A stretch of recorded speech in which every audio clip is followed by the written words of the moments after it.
So one day you wake up and you look around and you don't really recognise the world anymore. And not only do you not really recognise the world, you're suspicious of it. You don't like it. You don't understand it. You don't know how to operate it or operate within it. You don't really know how to succeed in it, survive in it. And you realise that for the rest of your life you're going to be sort of fumbling around, out of touch, trying and failing to keep up. But of course that's not you, is it? Because you're au fait with what's happening. You might feel that you're out of touch a little bit with the destabilisation that's going on politically. You might not understand quite how to navigate that. I mean, when I say you, I'm talking about, I think, a lot of people. Myself, of course. But, you know, you try your best. You try your best. But you think at the moment, yeah, you've got a pretty good handle on what's happening. You can operate your phone, you know, you don't get freaked out when your banking app suddenly changes, its process. You kind of try and find your way through it. If you need to order something online, you can generally navigate the website. If you want to post a letter and you know there are no post offices anymore, you can go online and you can go through a process whereby you end up getting an online code, and then you write the code on the envelope and hope for the best. If you need a passport, you have to take your own photograph at home, and you keep taking photographs that seem to be fine, but the computer says no. Why have you got your eyes closed? I haven't. Why is your head to one side? Is it? You do it 10, 20, 30 times, and in the end you get a response that say fair rather than a good photo. But fair is enough for you to upload it and get your passport. You can probably do all of those things. But equally, you're probably aware that there's an entire generation of people that are completely lost in this world. The older generation. Yeah, okay, there are some examples of sort of granny who's 86 who, keeps up with the times somehow, but generally that's not the case. And this was illuminated recently when I went to a phone shop. Phone shops ain't what they used to be. They ain't friendly places. So at this phone shop, you take a ticket when you arrive. It's a phone shop that sells phones and service contracts,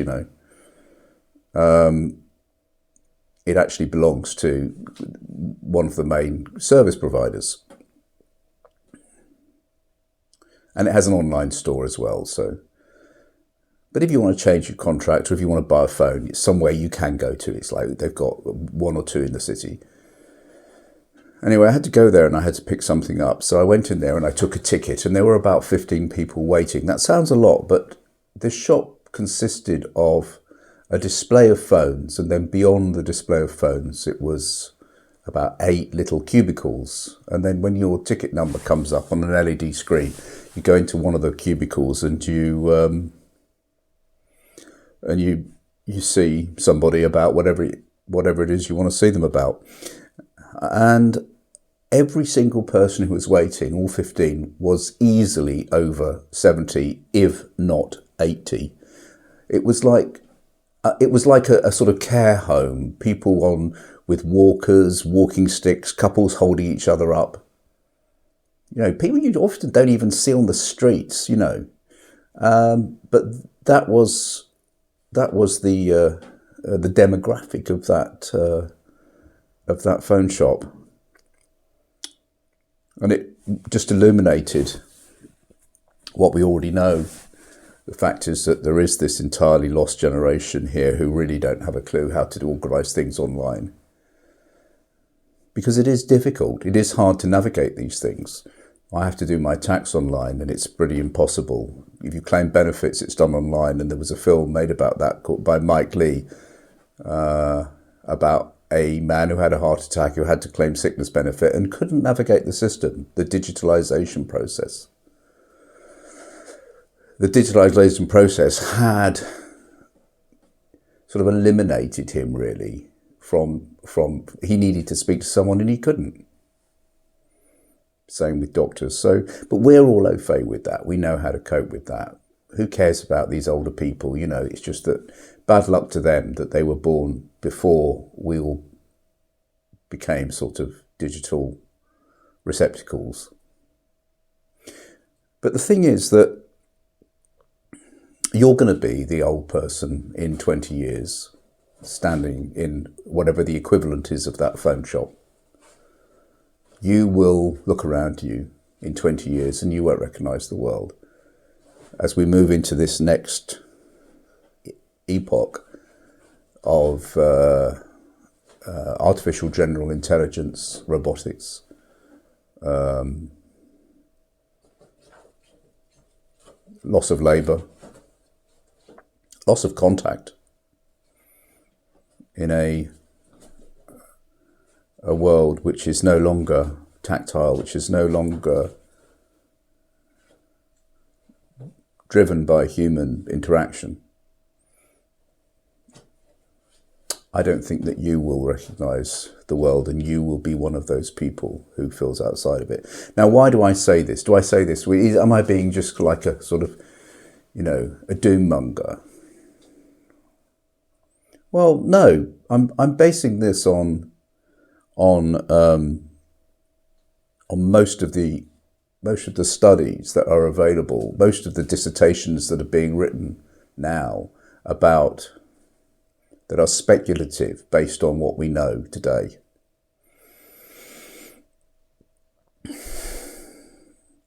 And what we know is happening is something called social acceleration. Now, I have talked about accelerationism before, which is slightly different. Accelerationism was the idea that that capitalism together with technology are a kind of organic, evolutionary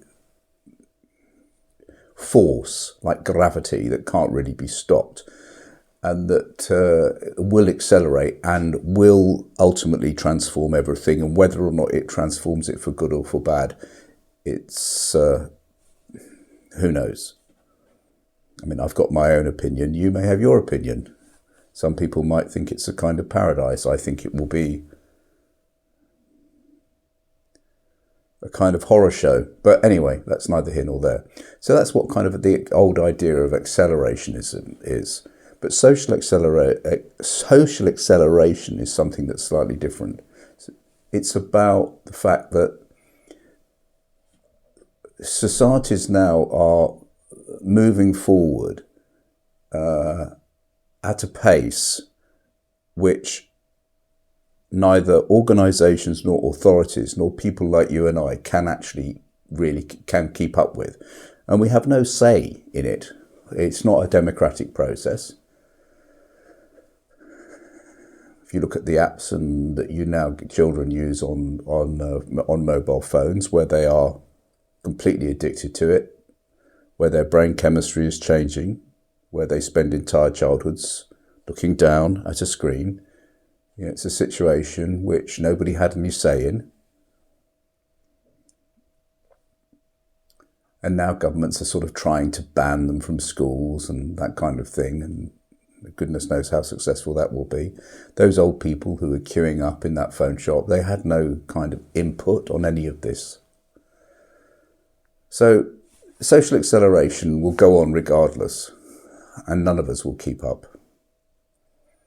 It's reshaping society without reference to you. I don't know whether that, well, I don't think it's good, but that's just how it is. And there are consequences of this social acceleration. Obviously, you can't keep up, you get left behind. We are in a way sacrificed to this system, which exponentially moves and progresses at a rate that no authority or government can catch up with in terms of regulating, in terms of researching, in terms of studying. There's no time to think about any of these things, about whether they're good or they're bad or they're right, they're wrong, they're fair, they're equal, they're not corrupt in some way, they're not damaging, they don't cause psychological distress, for example, in young people or anybody. It just happens anyway. So there's this lag in our knowledge all the time, every day. I mean, hardly a day goes by when I don't. I mean, it happened the other day with WhatsApp. You know, suddenly, if I wanted to send a photo in WhatsApp, WhatsApp would open now just overnight in a kind of little box on top of the photograph, and you can't get rid of it without going through a number of. It's just irritating, but you know, I don't have any say in any of this. Nothing can be left alone. Why can't things just be left as they are? I mean, that is the ultimate question. I mean, that question is even bigger than, you know, why is there something rather than nothing? Why can't they just leave things alone? I've always wondered about that.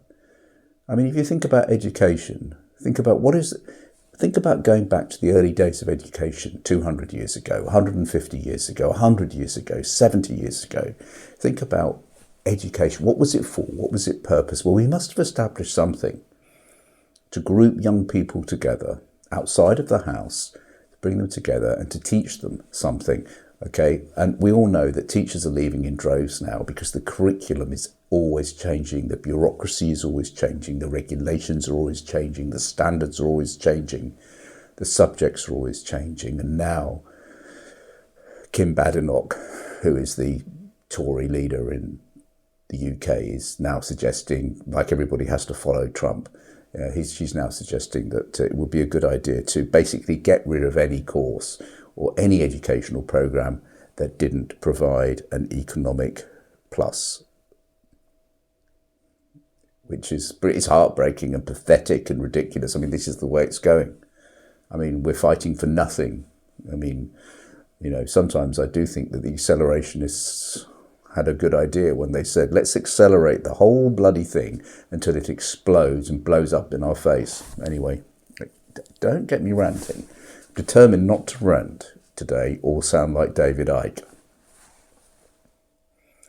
I don't talk about conspiracy theories, really. I just sort of sometimes have a bit of a laugh about them. But, you know, this isn't a conspiracy. I'm just observing, as a sociologist, what's happening around me. You know, and reading the studies and the academic dissertations about these subjects, where people actually bother to sit down and spend 3 or 4 years looking at what's happening, not GB News, not listening to Nigel Farage, because that's all bullshit. It's all meaningless nonsense. Anyway, so what are the consequences of this social acceleration going to be? We're going to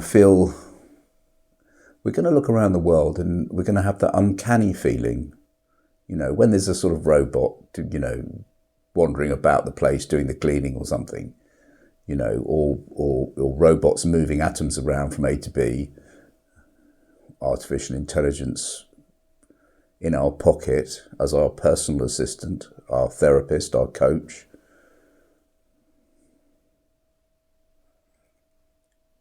The family set of Britannia encyclopedias, leather bound, a long and distant nostalgic memory. Was there anything that was of value about the little boy, 8 years old, who would, you know, want to find out about something and would pick out the encyclopedia, the right letter on the front, E to D, and then take it to his room and open the pages and find the entry in silence and quietly read it, and then imagine what it would be like, whatever he was looking at. Maybe he was reading about volcanoes and how they work or something. Or, well, he wouldn't be reading about volcanoes because that's not E to D. but he could have picked up V to W. Reading about volcanoes and sort of fantasizing about them and becoming perhaps curious for more information. Was there anything of value about that rather than the sort of the little computer chip in the pocket, you know,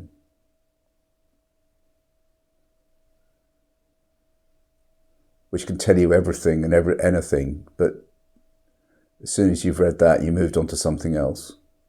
You flick through to another app, it's all forgotten, it's all coming at you at rocket speed. The acceleration of information. I don't know. So things will fragment with social acceleration. We will fragment, and we will probably polarize, and we will destabilize, and all of these things. It's already happening. It's probably happened already, most of this. It's just that we haven't kind of accepted it. And as technology accelerates, there'll be no democratic reflection. And there's not even any time for any personal reflection. Nobody has any time anymore, have you noticed? You know, people can spend, you know, they've got 5 minutes here and 5 minutes there spare. I remember a time when, you know, even people who were working, they had plenty of sort of time for their friends or for hobbies or everything now has to be about monetizing your life, optimizing your life. Anyway, so there'll be no democratic reflection, there'll be no pushback.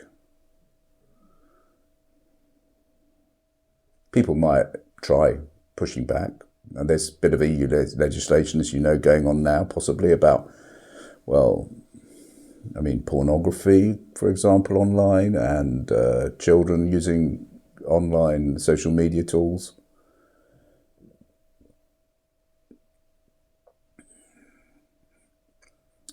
I mean, if people really fought against it, it might be possible in certain areas to extinguish some of the worst excesses of this, you know, to really hold these companies to account. Because they're just money generators, most of them.